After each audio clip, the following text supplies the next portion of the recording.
Muito bem, voltamos. Ascendência of Bookworm, volume 25, volume 4 da parte 5. E vamos, né? Prólogo.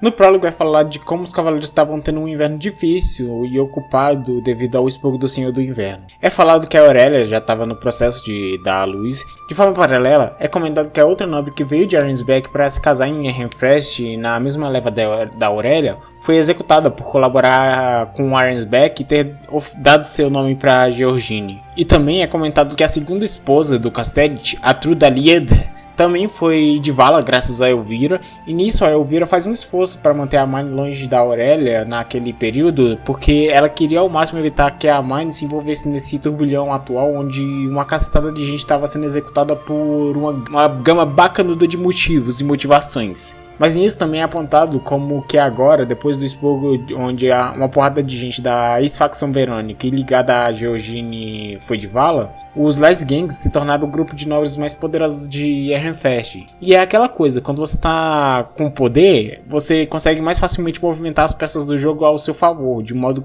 que aparentemente voltou a pipocar a ideia de fazer a Mine como próximo Arqueduque. A Elvira estava com o trabalho de administrar as coisas do lado dos Last Gangs e explica como eles tinham muito receio do Sylvester, já que durante todos aqueles anos em que desde que ele se tornou Arqueduque, ele não fez nada para impedir o tratamento que a Verônica deu a eles, de modo que, apesar de tudo, rolava uma forte percepção do Sylvester como um inútil incapaz de se mover do lugar. E agora que o Sylvester tinha matado boa parte da sua própria facção, da sua base de apoio, mas que era difícil de controlar, visto que eles eram leais mais a sua mãe, a Verônica, do que a ele agora estava na mão dos Last Gangs. E vale apontar que é chamada a atenção para geral ficar de olho no Bonifácio, visto que ele era um Last Gang. E como sabemos, ele é o maior partidário da Mine, então era extremamente necessário ficar de olho bem aberto para ele. E por fim, claro, no meio disso tudo tinha Wilfrid, que era quem estava na posição mais sensível, dado que praticamente toda a base política dele foi de arrasta.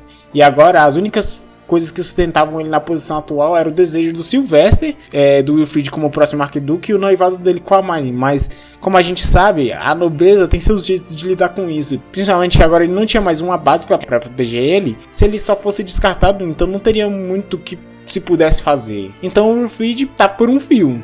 Agora indo pro volume principal, a Mine finalmente volta da Academia Real, mas ela só encontra o Bonifácio para receber ela. É explicado que nesse período do pós-expurgo, eles estavam excepcionalmente ocupados e atentos com as movimentações dos diferentes grupos de nobres e como eles estavam reagindo, e por isso o deslocamento de todos ali estavam limitados temporariamente por questões de segurança. Então eles foram ao Melchior, que também estava impossibilitado de ver outras crianças nessa situação. Então ele estava solitário lá no castelo, visto que ninguém tinha condição de ter tempo para ele.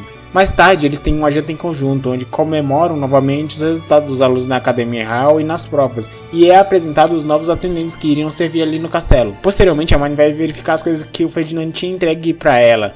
No meio dos objetos tinha uma mensagem elogiando seu trabalho e seu desempenho. Uns dias depois, o Lamprecht marca uma reunião com a Mine para falar do bebê dele com a Aurélia, visto que a Aurélia tinha consideração pela Mine, mas ele comenta que por um motivo de segurança era melhor manter aquilo em segredo.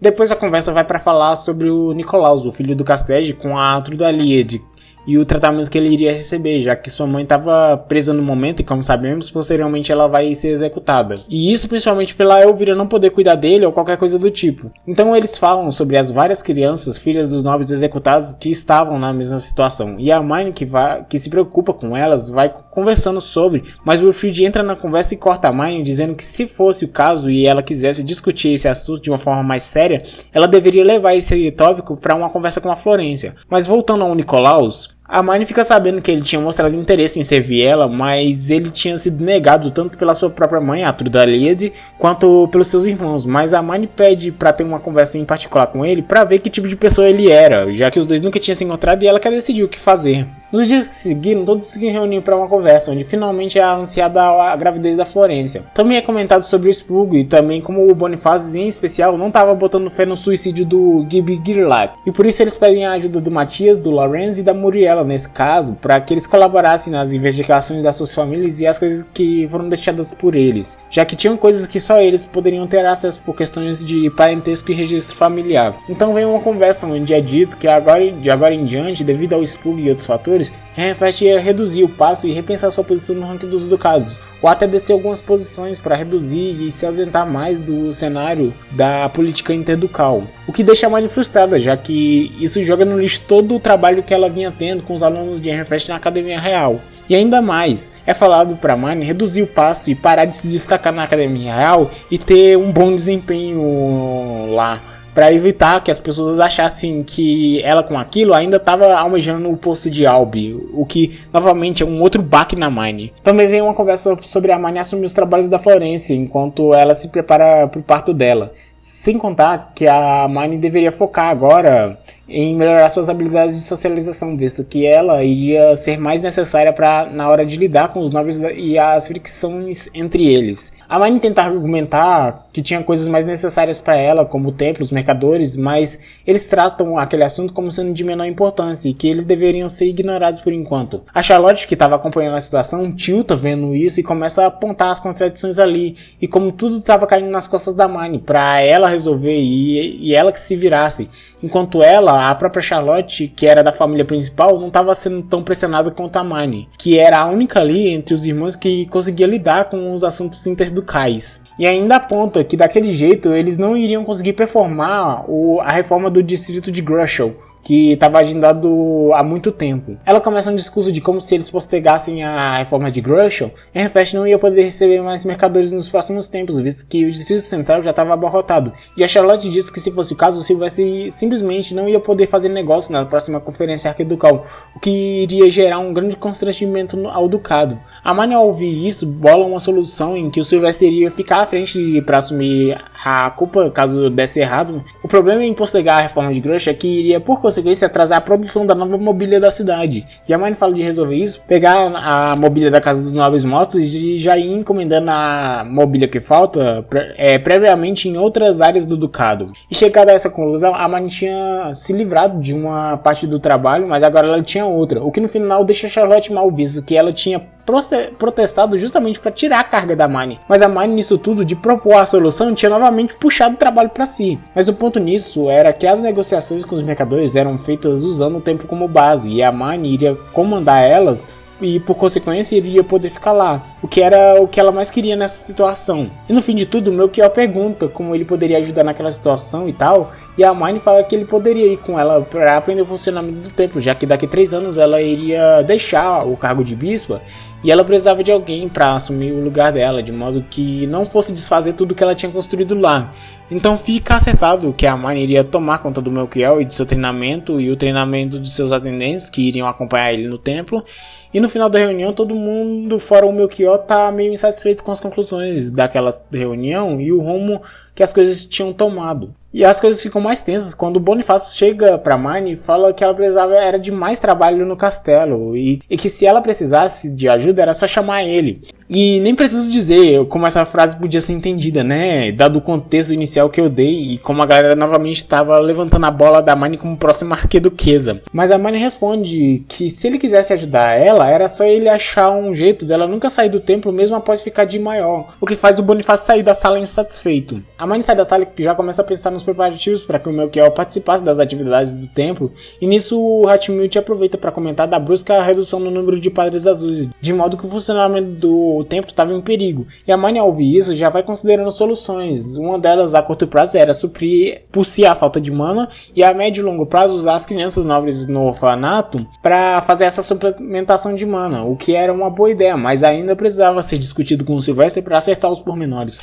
A Charlotte, ouvindo aquilo, começa a ficar deprimida e pergunta por que a Marnie se esforçava tanto, visto que tanta coisa caía nas costas dela. E a Marnie diz que ela só queria ajudar, mas a Charlotte fala que ela queria ajudar a Marnie, mas a Marnie não estava deixando. E a Charlotte começa a questionar a postura do Sylvester, o que faz a Marnie também pensar sobre, percebendo como as ações e falas dele estavam sendo incoerentes com a postura normal dele. é conversado sobre como o Sylvester que a Hermione conhecia era sempre ousado, ambicioso, mas a pessoa que ela estava vendo agora era passiva e conformista, e ele que antes incentivava eles a interagirem com os grandes ducados, agora estava simplesmente falando para eles pararem e ficarem quietos no canto.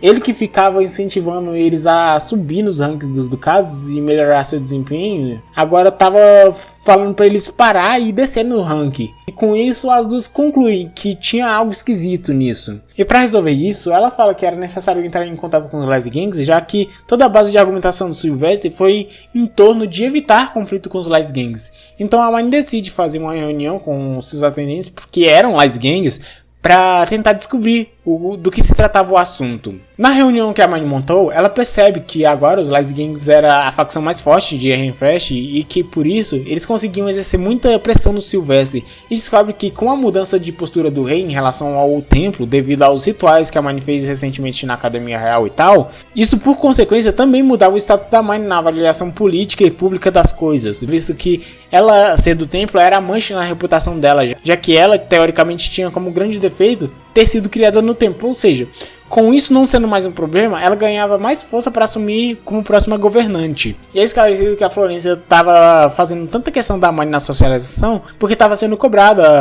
para que ela apresentasse e desse às mulheres da nobreza mais chance de interação e de interagir com a Hermione. E para além disso, tem a questão que devido à melhora educacional geral dos alunos da Academia Real, estava sendo criada uma dissonância no nível cultural entre as crianças e seus pais, acentuando o conflito geracional, e por isso, através do Sylvester, eles estavam tentando frear isso. E para colocar uma cereja no bolo, Wilfrid, que agora basicamente só tinha seus próprios atendentes como remanescentes da sua antiga base política de apoio, que era a facção Verônica, devido ao expurgo executado pelo Sylvester como forma de se proteger da forte influência externa que Herrenfest sofria, no processo ele também deu um tiro no próprio pé, visto que os executados também faziam parte da sua própria base, e sem contar que agora ele estava especialmente retraído devido à gravidez da Florência, já que os únicos remanescentes relevantes da facção Verônica era a própria família arquiducal. E tendo a Hermione ali, se ela fosse a próxima arquiduquesa, se ela tomasse o posto de nova Albi Herrenfest, por consequência não ia restar nenhum traço de Verônica no poder. Mas a Hermione questiona como eles pretendiam fazer isso, se ela própria não queria virar arquiduquesa. E principalmente as coisas que eles estavam fazendo, o Sylvester fazer, iam contra essa premissa. Mas o Hatchmut explica que na verdade o plano era fazer o Sylvester pressionar, sobrecarregar e menosprezar o trabalho duro e as ações que a Hermione fez em prol do ducado, como foi o caso em que ele só cagou para ela ter conseguido primeira posição na Academia Real, ter gerenciado eventos em larga escala com a família real, entre outras coisas, e nisso ela ficar contra o Sylvester. Sem contar que havia uma forte crença que a própria mãe só se mantinha indo para o templo e naquela posição por uma imposição do Sylvester, visto que, como comentado, a mãe interagia pouco com a nobreza em geral. E o Hatchmut explica que basicamente tudo isso não era mais do que uma reprodução do modo de operar na balança do poder que antes tendia para a facção Verônica e agora tendia para os Lys Gangs. E o Hatchmut vai fazendo proposições até o ponto em que ele conclui que uma saída para isso era a Hermione fundar a sua própria facção, que teria como base a nova geração, que estava sendo antagonizada pelos Lys Gangs, que não queria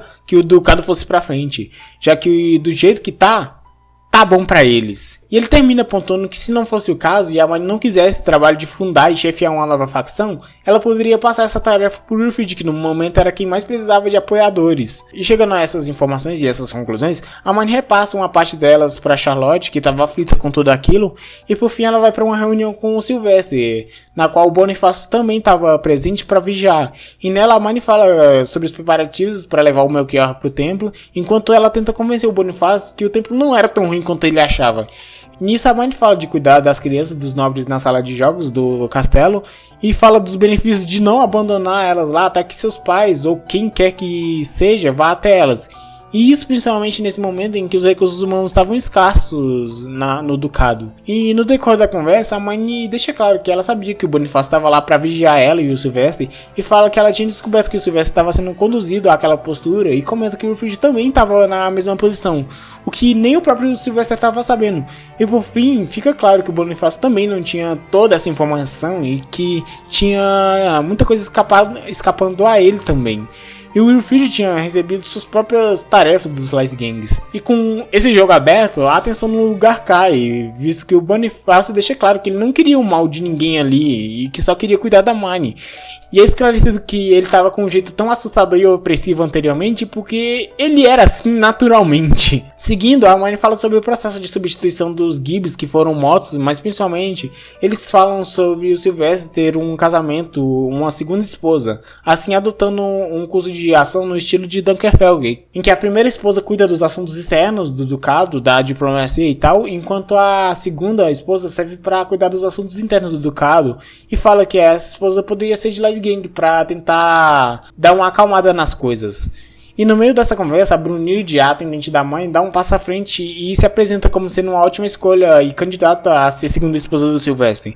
Ela fala como ela era filha de um dos principais nobres entre os Lice Gangs e próxima a Mine. E fala que uma das principais vontades que os nobres de Lice Gangs tinham era que não fosse casado mais nenhuma nobre de outro grande ducado dentro da estrutura do poder de Ehrenfeld. Assim como rolou anos atrás com a Gabriela, a mãe da Verônica. E por isso ela era uma ótima escolha. Claro, ela falou isso tudo na coragem, sem avisar ninguém ou conversar previamente, o que faz ela ganhar muitos pontos comigo, tendo em vista toda essa ousadia que ela sempre mostrou e esse jeito dela de não dar pra trás quando é necessário. E ela faz uma análise da situação e aí mata dizendo que ela tinha um ano até ela se formar na Academia Real e somado aos 2 anos de preparação do casamento, não tinha assim perigo ou um por maior com a Florence e o bebê dela, que nesse ponto o filho dela já teria se desenvolvido o suficiente, visto que os bebês são muito sensíveis à mana. E depois de mais umas considerações de como a Brunilde seria benéfica como esposa e também seria capaz de treinar atendentes para interagir com os grandes ducados, não fica muita margem para questionamento no campo racional das coisas,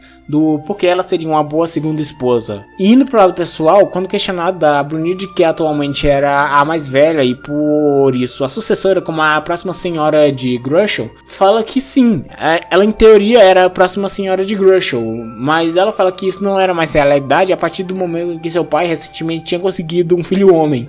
E por isso ela provavelmente iria ser casada por ele num casamento político para cumprir cota e seu irmão iria assumir como o senhor da província.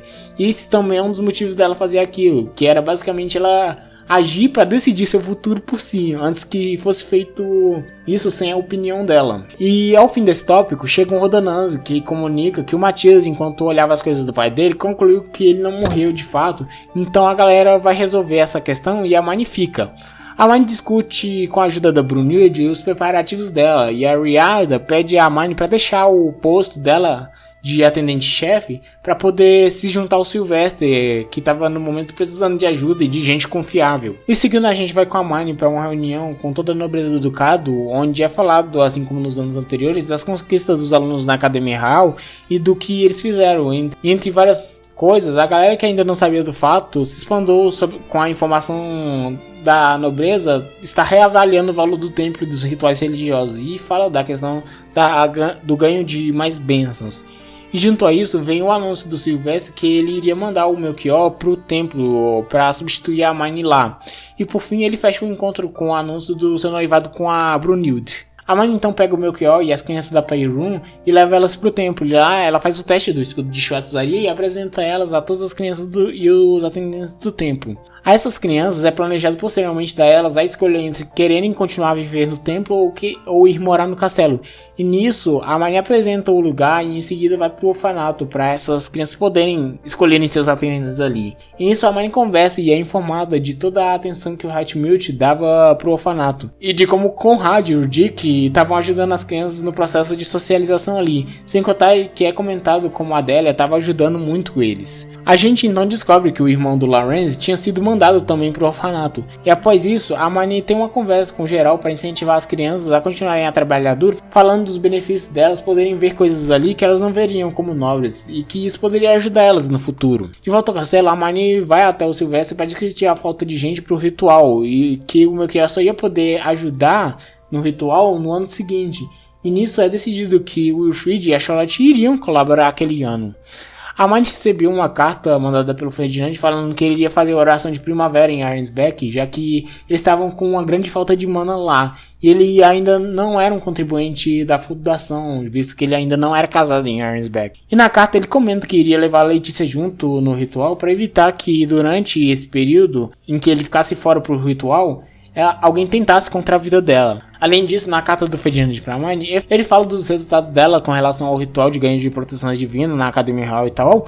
E nela tinha algumas anotações que ele tinha feito sobre o assunto. E nisso a Hermione vai à propriedade, que agora era dela, e procura um ciclo mágico que o Ferdinand tinha levado para lá do templo. A Hermione então vai para Hidden Room dela e vê as mensagens que o Ferdinand deixou para ela. Uma era um aviso sobre a Georgine, que ela possivelmente estava se reunindo com pessoas que escaparam do Wisburgo de Herrenfest. E a outra era que ali tinha informações para auxiliar o Sylvester a controlar os Les Gangs, mas diz pra Hermione que ela deveria segurar essas informações por enquanto e só trazer elas à luz do dia se considerasse que o Sylvester não estava mais dando conta de gerenciar as coisas com Les Gangs. E o Ferdinand também passa pra Hermione um método de fazer amuletos de proteções que até plebeus poderiam usar, isso porque ele considera que os plebeus, no caso dos Gutenbergs, a Tully, poderiam ser alvo dos mercadores idiotas do caso, dado seu valor na produção da Hermione.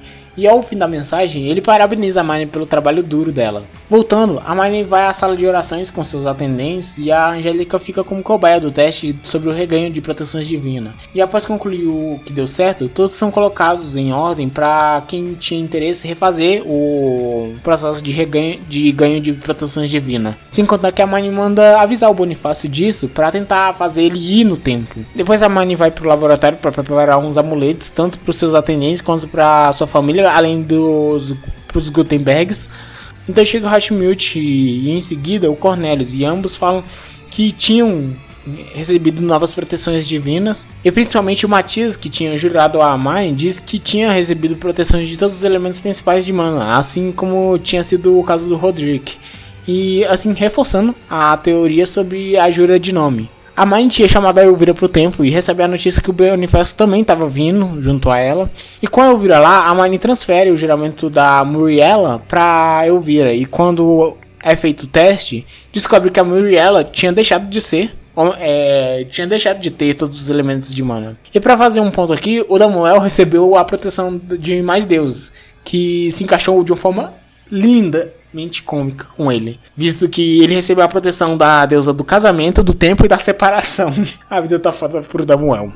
Posteriormente, a Hermione recebe a notícia que a Clarissa fugiu de Dunkelfelg e tava indo em direção a Irrenfest na doida. Isso porque ela não queria esperar até que o Hatchmute saísse do tempo para eles poderem se casar, aí ela poder ir pra Irrenfest para começar a servir a Hermione. Enquanto isso tá rolando, a Hermione chama geral para passar os amuletos de proteção para eles, e depois de feito, ela vai para uma conversa para falar da questão de Grushel e da expansão do restaurante italiano e para ter uma nova branch em Grushel, dentre outras coisas. Além disso, Lutz passa uma lista de candidatos a aprendiz da companhia Plant e a Hermione não entende de primeira, mas ao olhar a lista, ela nota que dentre os nomes de candidatos a aprendiz da companhia Plant estava o nome do Camille, o que anima a Hermione com essa perspectiva. E no meio disso chega um ordenança da Clarissa falando que ela já estava no portão oeste do Distrito Central, o que pega todo mundo de surpresa, já que eles tinham recebido a notícia da fuga dela naquela manhã e ela já estava lá. A Hermione então teve que ajeitar as coisas para lidar com aquela situação. Então, seguindo, a Hermione foi passar pro Breno, que estava liberado, ele começar a vender para quem ele quisesse os curatas e os materiais de estudo, visto que Irrenfest estava subindo muito sua média de notas, e para não desagradar os outros do caso com essas médias atuais, visto que eles não pretendiam continuar a subir no ranking dos ducados, essa liberação dos materiais de estudos e tal ia fazer, ao invés deles descer a qualidade de Irrenfest, puxar a qualidade de todos os ducados para cima. Posteriormente, a Hermione vai até a Clarissa, onde ela e companhia se juntam para dar uma bronca nela, visto que ela tinha causado muito problema naquilo, e também eles decidem o que iriam fazer com ela por enquanto, já que não poderiam usar ela como atendente da Hermione no templo, já que ela mal chegou no ducado e não estava casada ainda. E iria pegar mal na imagem externa se ela fosse de imediato mandada pro templo para trabalhar lá. E isso é reforçado pelo fato que o Sylvester pretendia protestar na conferência arquiducal sobre o Ferdinand estar realizando eventos religiosos em Ironsbeck, visto que ele ainda não estava oficialmente casado lá. E seguindo, no passar dos dias, a Hermione tem um encontro com a Corina, a Tully e a mamãe para tratar das roupas de inverno e para entregar aos seus prendedores. Depois a Mine vai pra uma conversa sobre como o Melchior ia acompanhar toda a oração de inverno, apesar de não participar ativamente dela. Posteriormente a galera vai tratar da questão das bagagens da Clarissa, que ela deixou pra trás em prol de chegar mais rápido em Ironfest. E entre os assuntos, a Fulana, que tava acompanhando o trabalho da Clarissa no castelo, falou pra Mine sobre como aparentemente estava rolando umas brigas a gritos no castelo entre o Urfid e o Sylvester. E a Mine considera que isso possivelmente era questões da idade e que isso devia ao Urfid estar na fase rebelde dele. E nisso começa a oração de primavera. A Mine na situação resolve usar a escatap dela como cálice nos rituais para deixar as coisas mais convenientes, além de querer com isso despertar a curiosidade do Melchior sobre o assunto. E a Mine fala como ele, caso se ele se dedicasse, ele também iria poder fazer aquilo no futuro, além dos outros instrumentos divinos, e dá o exemplo da Angélica que conseguia reproduzir a lança de Lesenshaft. E a gente acompanha a Mine viajando enquanto conversa com o Melchior e passa para ele uma visão não só das coisas do templo, mas sobre os plebeus, com o intuito de passar seus valores para ele, como de não menosprezar a galera que tá abaixo dele. A Mine, no momento posterior, conversa com o Gunther sobre o bom desempenho do Damuel em relação aos conflitos na periferia e como, por exemplo, durante o expurgo, ele era o primeiro a chegar quando os soldados davam sinal de um nobre em fuga. E nisso, o Melchior se despede da Mine e ela percebe o quanto ele era muito maduro, além de ser uma criança muito inteligente e diligente. Depois a Mine faz seu desejo de boa viagem ao Gunther, que ia escoltar os patricinhas, e então ela vai se reunir com seus Gutenbergs, visto que ela pretendia agora expandir a indústria da impressão para uma nova para a província de Kimberg, que era a província da família da Judite. A Mine também encontra com todos os Gutenbergs e seus discípulos que eles levariam, e a Mine cria um giga panda bus, bota todo mundo lá dentro e vai pra Kimberg. A Mine chega em Kimberg e nisso conversam com ela. Nessa conversa é comentado sobre o portão da fronteira que existia ali, isso porque no passado aquela área era outro ducado chamado Eisenreich. E que aquele portão de fronteira estava há mais de 200 anos sem ser aberto, tanto pela vontade dos reis anteriores, quanto pelo rei atual não ter o Grushitz. E é comentado como o portão de Kimberg tinha sua própria história do porquê ele estava fechado, e a Mine fica interessada no assunto. Então a Mine, acompanhada, voa sobre os muros que delimitavam a área do reino, e quando ela olha, ela vê um deserto de areia. E isso porque toda a terra fora dos limites do reino não tinha mana e não eram fertilizados por mana. E a Mine questiona, então, onde é que estavam os outros reinos? E o senhor de Kimberg responde que o portão de fronteira era, na verdade, um giga teleporte, de onde pessoas de outros reinos podiam vir para Jorgen Smith. Mas o senhor de Kimberg complementa contando uma história, a história de um momento passado em que aquele portão e o próprio ducado de Ehrenfeld era um outro ducado. Era o grande e poderoso ducado de Eisenreich, que fazia muito negócio com outros reinos, mas devido a tanto poder, o arquiduque de Eisenreich foi incitado por esses outros reinos a tomar o Grushitz e assumir como novo rei. Mas antes que isso fosse feito, ele foi preso e acusado de traição devido à sua filha, que sabia de todo o plano, delatar ele. E feitas as devidas execuções, a garota foi colocada como no posto de Nova Albi de Eisenreich, mas o rei da época reformulou as fronteiras do ducado de forma que tirou tudo que Eisenreich tinha na questão dos seus fatores naturais que tornavam o ducado rico, de forma que as minas de metais preciosos que faziam parte do ducado, o recurso foi entregue aos ducados de Framberg e Klassenberg. E a garota, que foi deixada como Albi, sem condições de governar o ducado naquele estado, deixou o posto e pediu pro rei daquela época que indicasse um novo arquiduque, e assim veio o primeiro Albi Ehrenfest. O senhor de Kimberg então pergunta para Mine o que ela achava que seria necessário para um novo Albi Ehrenfest, e após ouvir e gostar da resposta dela, ele pede a Mine que ela se tornasse a nova governante de Ehrenfest. Ele fala principalmente de como o Wilfried era como o antigo Albi Eisenreich, facilmente manipulável por todos aqueles a seu redor, e como ele foi manipulado pela facção Verônica e agora ele estava se deixando manipular pelos Lois Gangs. Mas ele não consegue convencer a Mine, e ao fim da conversa, ele dá pra Mine a permissão para ela checar os relatos escritos sobre o ducado de Eisenreich, os quais ela faz cópias. A Mine também fica sabendo que o Wilfried estava trabalhando enquanto estava tomando muito esporro dos Light Gangs, e sem contar que ele estava numa idade complicada, e geral aconselha a Mine para ficar longe dele por enquanto, principalmente porque se ela tentasse ajudar, era possível que ela ferisse mais ainda o pouco ego que ainda o Wilfrid se agarrava. Indo pro epílogo, aqui a gente tem uma conversa de um dos atendentes do Wilfrid com o Sr. Dickenberg. Ele foi lá pra ver como a mãe tinha se comportado e que opinião o Sr. Dickenberg tinha formado dela. E nesse epílogo vai ser explorado como simplesmente o Wilfrid degringolou. Ele tava ficando meio maluco e achando que a mãe tava tentando tirar ele de cena, principalmente agora que ele tava sem nenhuma base de apoio política. Além disso, ele tinha agora que trabalhar mais do que nunca, e como o geral estava ocupado, ele acabava ficando muito tempo com o Bonifácio, que não estava nem um pouco disposto a passar a mão na cabeça dele.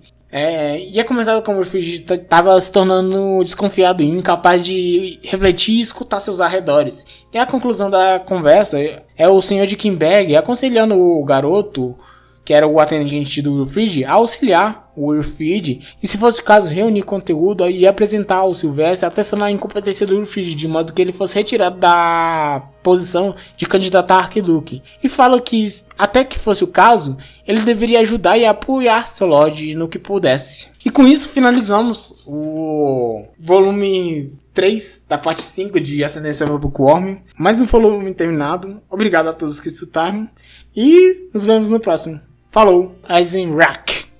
Eisenach. A pronúncia alemã não tá muito bem. Eisenach. Eisenach. Eisenach. Eisenach. Eisenach. Eisenach. Eisenach. Eisenach. Eisenach. Outro ducado chamado Eisenach. Eisenach. Era outro ducado chamado Eisenach. Eisenach. Eisenach. Grustes Reis. Eisenach. De Eisenach.